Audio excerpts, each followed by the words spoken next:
प्यारे बच्चों, कैसे हैं आप सब। आज आपकी प्यारी शिखा मैम एक बार फिर आपके सामने हाजिर है आपकी पाठ्य पुस्तक आकृति के एक नए पाठ के साथ। तो चलिए शुरू करते हैं। हमारा नया पाठ है पाठ 11 महाराणा प्रताप।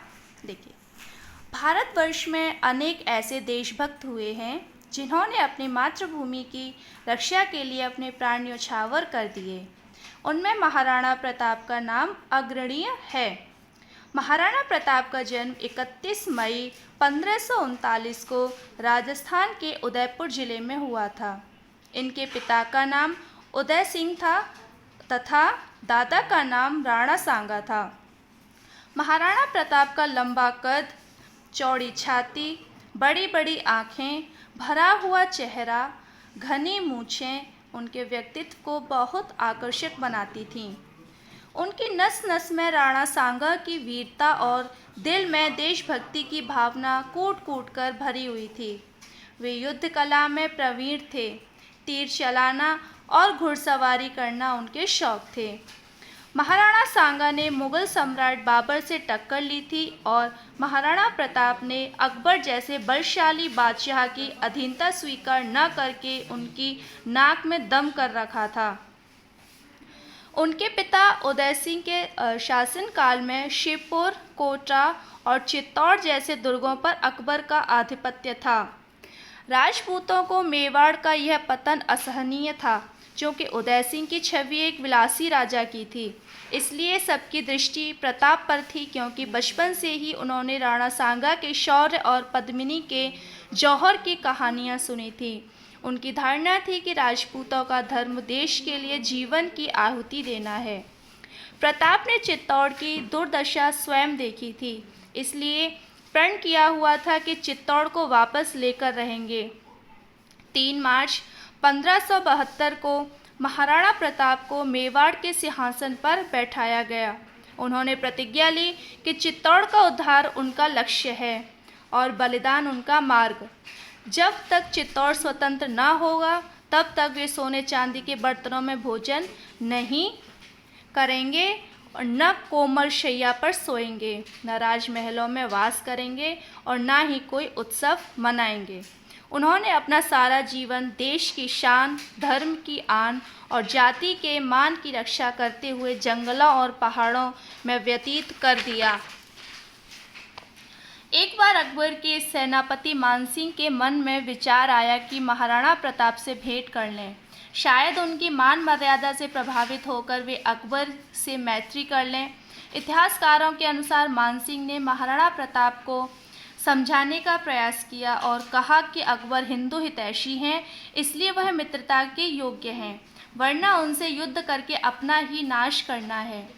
परंतु महाराणा प्रताप नहीं माने और अपनी बात पर अडिग रहे।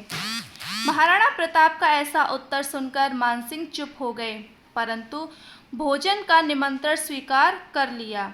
जब मानसिंह भोजन पर आए तो अपने स्वागत के लिए महाराणा प्रताप को न पाकर चकित रह गए। पूछने पर पहले तो सिरदर्द का बहाना बना दिया, फिर स्पष्ट कहलवा भेजा, जिसने तुर्कों से रोटी बेटी का संबंध किया है। मैं ऐसे के साथ भोजन करना अपना और अपने कुल का अपमान समझता हूँ। इस पर अपमानित मानसिंह ने जाते समय कहा, मैंने तुम्हारे मान के लिए अपने ही मान को तिलांजलि दी थी। अब तुम्हारा मान मर्दन न करूँ तो मेरा नाम मानसिंह नहीं है।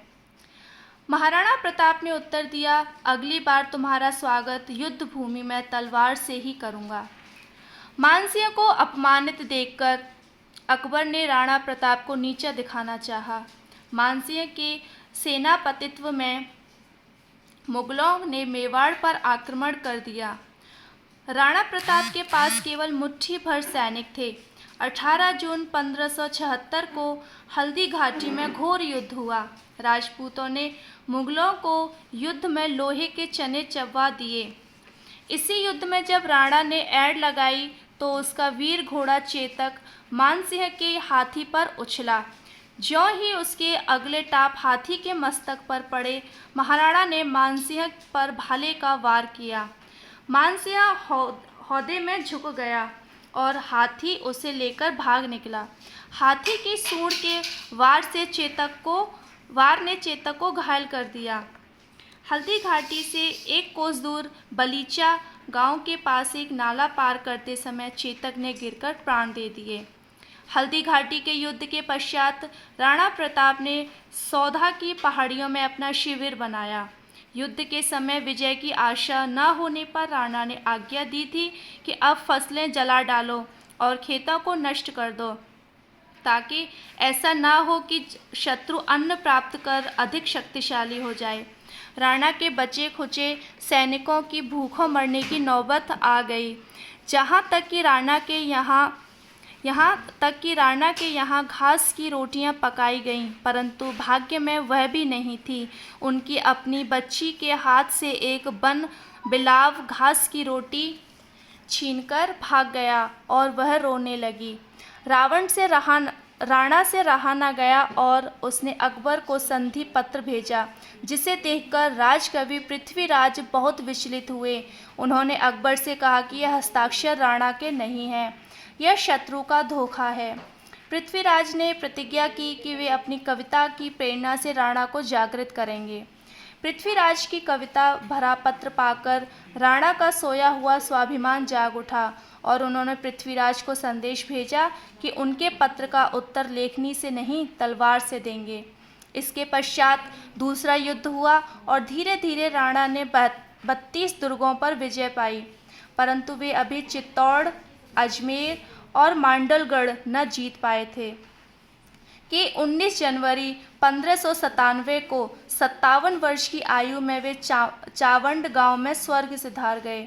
राजपूतों में बड़े बड़े वीर योद्धा और सेनानी हुए, परंतु राणा प्रताप जैसा धीर, वीर, राष्ट्र प्रेमी और स्वाभिमानी कोई नहीं हुआ।